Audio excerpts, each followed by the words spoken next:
Hi, welcome to another episode of Calm in the Storm. I'm Adelina Gentry, and I'm so grateful to be here as the goal is to bring an uplifting word that will also bring you peace even in a time of crisis. These are uncertain times, but yet there is still messages of hope, and there still is love, and there still is grace, and so much to be grateful for.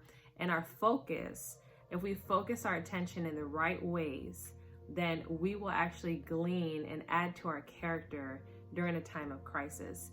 In fact, there is opportunity for you and me to develop in various ways during this time, but it's a continual choice that we have to make throughout the day. And one of those choices happens to be on our topic of words. Words speak life or death. Two total extremes and opposites.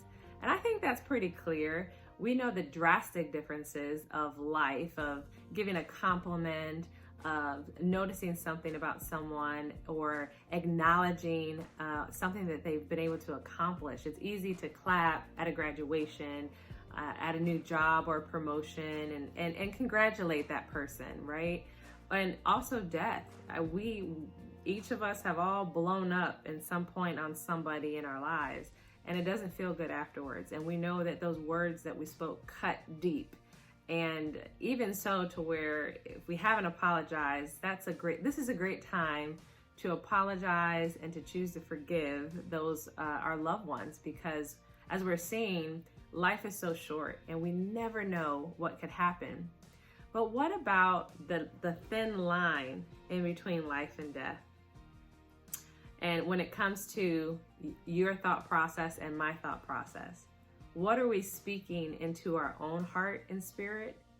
And then in this time of being so close to family every day, not being able to be in have our normal outlets and do the things that we want to do the way we want to do them, being financially challenged in some homes, losing loved ones, or having friends that lost someone to COVID-19.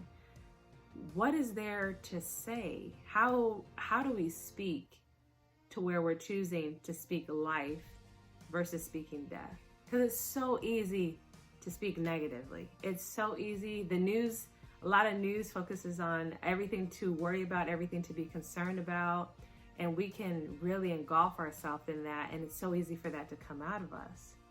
But I want to encourage you to meditate and focus more on words of hope and truth.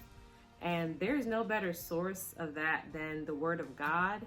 And even on your phone, you can get an app and you can actually have it on your phone and be able to every day get words of life. But our challenge is for us to be a sweet aroma. 2 Corinthians 2:14 through 17 says this: "We are the aroma of Christ to God among those who are being saved and those who are perishing. So to one, the fragrance from death to death, and to the other, the fragrance of life to life."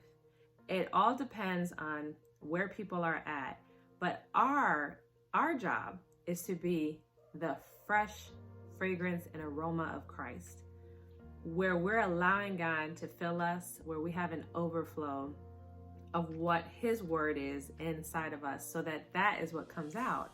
Have you ever been on a walk, and especially in my neighborhood, we've gone on walks, bike rides, but there's a specific tree that is blossoming in the springtime, and you can just smell the strong fragrance that tree and its flowers are giving off. It's so much so that it makes you turn and notice. It makes you stop and be in awe of this beautiful tree. And maybe even next time when you go on that same walk, you look forward to walking past that tree because you know it will be a sweet aroma experience. That is the picture of what we need to be in those lives that we're a part of during this time.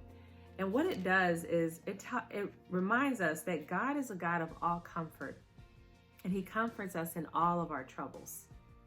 That's who He is, and that's who He has been to us. And since God is finding ways to comfort us, even in the turmoil, in the worry, in the anxiety, and in the unknown of a crisis, He's still able and comforting us in various ways.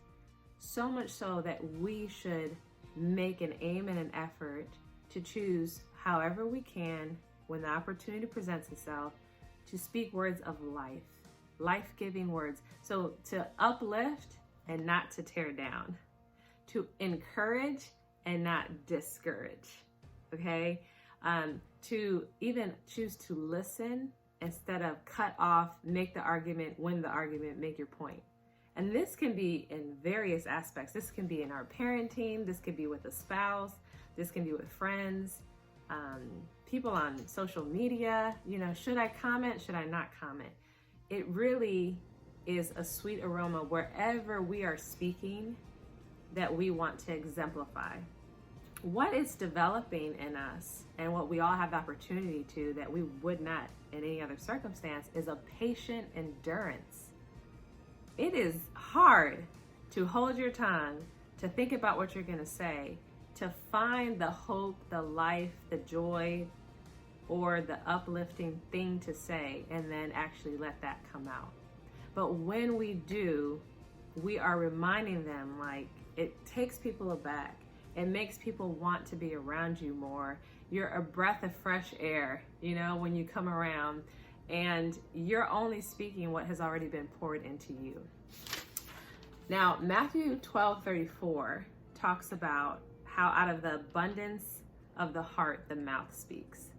It is impossible to be a joy-filled person, a peaceful person, a bubbly person, unless that's really what's in your heart. If you do have a lot of anger, unforgiveness, if you are very self-absorbed, it is difficult to be caring, uplifting, loving, gracious in your talk, because it has to be in our hearts. And there's a lot in our hearts. It doesn't mean you don't feel any of those emotions, but it just doesn't cause you to actually speak to others in such a negative way all the time when you're focusing on speaking life. So we are more than just our words. We have a mind, body, spirit connection. That's how we are as an amazing being created in the image of God. And so we actually can slow down and take the time to choose our words wisely. Choose what we're speaking to our own selves and in our own spirit, making sure that we're meditating on the right things in the word of truth. But the question I ask for you today is, what is filling your heart? What are you filling your mind, your thoughts, and your heart with? Whatever that is, that's what's going to come out. It's inevitable. It's difficult. I've had so many challenges during this time of crisis, and it's not easy. But I find when I make a point every single day to focus on hope and a message of truth, it actually makes the rest of the day go a lot smoother. And so I want to encourage you today, let's be slow to speak and quick to listen. And let's speak life and be a sweet aroma wherever we go. If something encouraging was shared to you today, please give this video a thumbs up. Subscribe, as more videos will be coming. My goal is to get 2 videos out to you every single week, and also to answer any questions that may be rising in your spirit. Thank you so much. I love you guys, and I hope you have an amazing, beautiful day.